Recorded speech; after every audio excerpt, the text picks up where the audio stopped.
Hello again, everybody. As you know by now, I'm James Priest. This is my blog video about gender stereotyping. It's titled "The Roles We Were Born to Fulfill." The blog male chauvinists don't want women to know about. This is section A, the road to adulthood, upbringing. Chapter 1, upbringing. Part 2 of chapter 1. Now, where I left off in part 1 was where I told you about, where I mentioned all the stages, stage 1 to 6 in gender stereotyping, starting with children. Now, most people. Now I'm going to give you the solutions or temporary possible solutions to the problem, or antidotes, as I said before. Well, most people would ask, what can be done about this? Well, let's go back to stage 1. Color.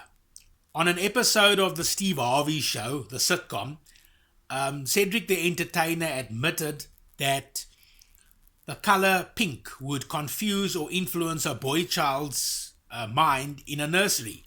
So subconsciously, people know that color plays an important part or role in a child's mental development, and that boys and girls are not by nature aggressive and passive. What we have to do is find a balance. Too aggressive, and a child is likely to become a criminal. Too passive, and he or she will likely become a victim. As far as color for children's nurseries is concerned, I think the best thing to do would be to give a child a dose of each kind of coloring, or use a neutral color like beige, white, or cream. This should instill a balance, a not too active and not too passive nature. Okay, stage 2. The toys that children play with, as I said, are crucial to their mental development. And as I said before, children grow accustomed to whatever toys they are given to play with from the time they are infants. There was an experiment in which a boy and girl were placed on a floor surrounded by toys, and the girl gravitated towards the doll and the boy towards a car. But what colors were the children exposed to in their nurseries? The experimenters didn't share that valuable information with us in the experiment. If a girl and if the girl and the boy were exposed to the traditional pink for girls and blue for boys format, it not only would have influenced their natures, but would have influenced their choices in toys for another reason. Namely because most so-called boys' toys are the cars, action figures, and etc.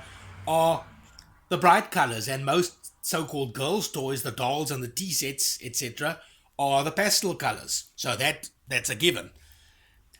I know a young boy that was growing up. He grew up in front of me when I was living in Goodwood. Who played with all kinds of toys. He was about 3 years old. He played with all kinds of toys. He rode a plastic motorbike. He hit a punching bag, but at the same time, he played with a baby's pram and wore his mother's high-heeled shoes. He no doubt did this because he was innocent, and he had not been brainwashed and told how to think. Although he grew up in a maid's quarters, sharing a room with his parents, not a nursery. The colors were neutral. Anyway, the best thing to do as far as toys are concerned is to give a child all types of toys to play with and allow him or her to choose which ones are his or her favorites. There's nothing wrong with a boy playing with a doll, for example, as it will teach him how to take care of and nurture a baby.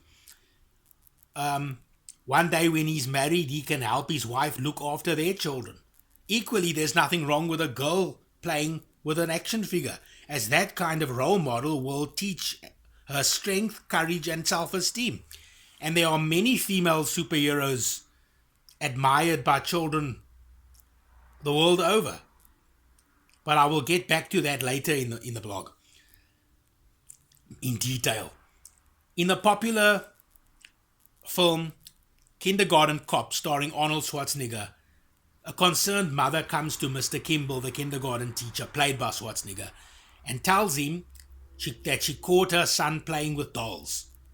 Mr. Kimball tells her that she has nothing to worry about because her son was using the dolls to look up girls' dresses, and so she was quite relieved. She was so concerned about her son playing with dolls that she was happy to hear that he was disrespecting girls. How ludicrous is that? So what she is saying is that she would rather have a disrespectful male chauvinist son than a nurturing one. It is quite absurd. That just shows us how brainwashed some people are in today's world. The children are brainwashed because some of the parents themselves are brainwashed. Children should be encouraged to play together, girls and boys especially, and with the same toys so that they can receive a balance of both worlds. My late mother, Sandra Priest, always said the middle line principle is best. It's the best one.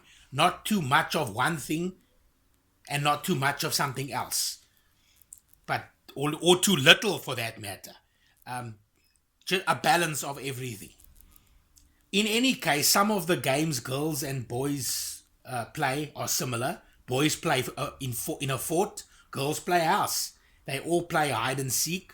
They all play truth or dare, etc. So it will not be completely alien to them to meet each other halfway and find a common ground. If they play fort or house, there are always male and female characters or roles in these games. Even if a girl plays a part as a princess in a fort, she can be a warrior princess. Or if the children play house, there are always fatherly roles in the game. If a young boy displays a boys only sign on his bedroom door, the parents should talk to the child and explain to him that this is wrong. There are many ways of doing this. For example, if the boy likes superheroes, like so many children do, a parent can say, "Son, you don't see Superman telling Wonder Woman and Hawkgirl that they can't enter the Justice League Watchtower just because they are girls, do you? That's because he's a man of honor who stands for truth, justice, and the American way." The truth, justice, and American way line, by the way, is constantly repeated in episodes of Superman and the Justice League, so children will automatically identify with it.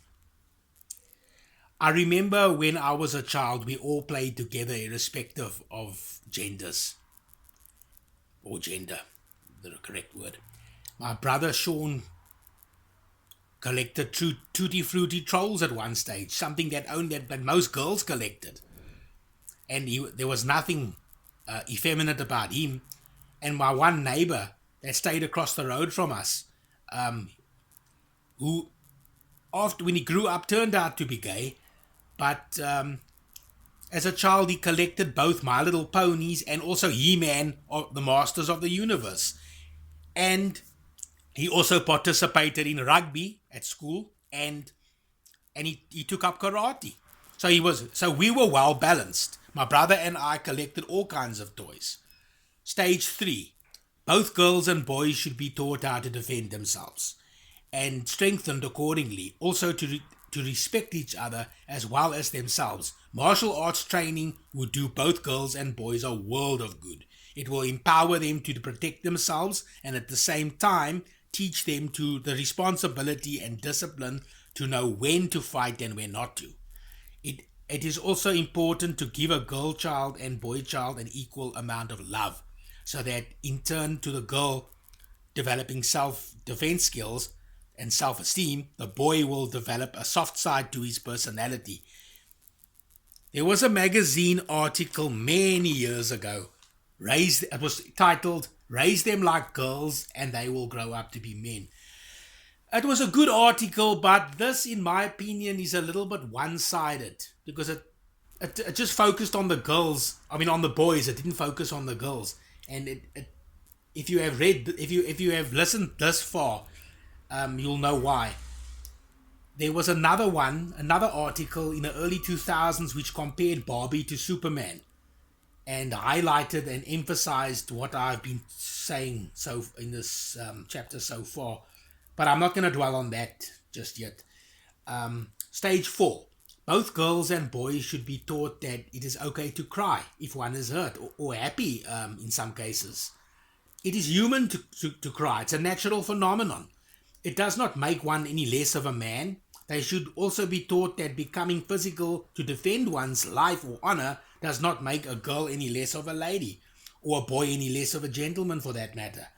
But one should only fight if it is absolutely necessary, for example, in self-defense. Okay, stage 5. When the father leaves and he says that what I said to the son, what the father in question should say to his family is, as he leaves, is the following: you three look after one another while I'm gone. Act as 3 strands of rope, one strengthening the other and acting as one. This will instill equality between the sexes in the home and will ensure a better relationship and understanding in the family, among the family. Besides, wouldn't they have a much better chance against an intruder if they all worked together than if only the son played glory boy while the mother and the daughter ran away like cowards? Stage 6. Parents should be equally protective of a boy child as they are with a girl child, as all children are precious and are vulnerable. Nobody is invincible to attack. If one is going to say that there are some considerable differences between the sexes, then one does not need much evidence to back up that claim, because it is obviously true. But if one is going to say that men and women are 2 completely different species separated by evolution, as some say today, well, that is a major claim, which requires a major amount of evidence that nobody has produced yet. If women and men are 2 different species, then they would be unable to mate successfully. Besides this, if you know biology or life sciences, as it is now known as, then you would know that the word population can never express or define more than one species. So if women and men were 2 different species, then the human race would not be expressed as a population. Scientists would simply say the population of women is a certain amount and the population of men is a certain amount. There are also such things as feral humans or wild humans who have been raised by animals and so have grown accustomed to the wild and have adopted the natures of their animal parents. Their senses and physical abilities have even evolved and adapted to the wild. There was a young boy who was raised by gazelles.